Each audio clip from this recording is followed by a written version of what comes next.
தட்டைப்பயிறு வச்சு அம்மா குண்டு அரிசியில் செம்ம டேஸ்ட்டான ஒரு ஒன் பாட் ரைஸ் பண்ணுவாங்க. எனக்கு ரொம்ப பிடிக்கும். அதை வச்சு இன்றைக்கி நார்மல் ரைஸில் பண்ணலான்னு நைட்டே ஊற வச்சுட்டேன். அது கொஞ்சமாக எண்ணெய் ஊற்றி சீரகம், கருவேப்பிலை, வரமிளகா, சின்ன வெங்காயம், தக்காளி, கொஞ்சமாக மஞ்சள் தூள், மல்லித்தூள் சேர்த்து தேங்காய் இருந்ததுனால ஒரு ஸ்பூன் ஆட் பண்ணி நல்லா இந்த மாதிரி வணக்கி பேஸ்ட் மாதிரி அரைச்சி எடுத்துக்கலாம்.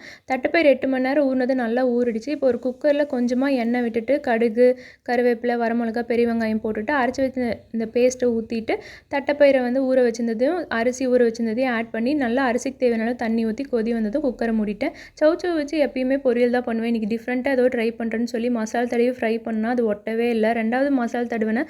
ஆனால் அது பார்க்க நான் லஞ்சு சாப்பிட கேவலமாக, அதனால் ஹஸ்பண்ட் இதை மட்டும் பேக் பண்ணிடாத அப்படின்னாரு.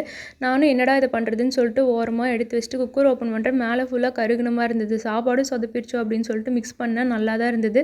அந்த மசால் மேலே நின்றுச்சு. மற்றபடி டேஸ்ட் சூப்பராக இருந்தது அம்மா செஞ்ச மாதிரியே. அப்புறம் அதையும் பேக் பண்ணிட்டு ஹஸ்பண்டுக்கு தெரியாமல் அவர் சொன்ன அந்த சில்லியும் தெரியாமல் பேக் பண்ணி அனுப்பிட்டேன்.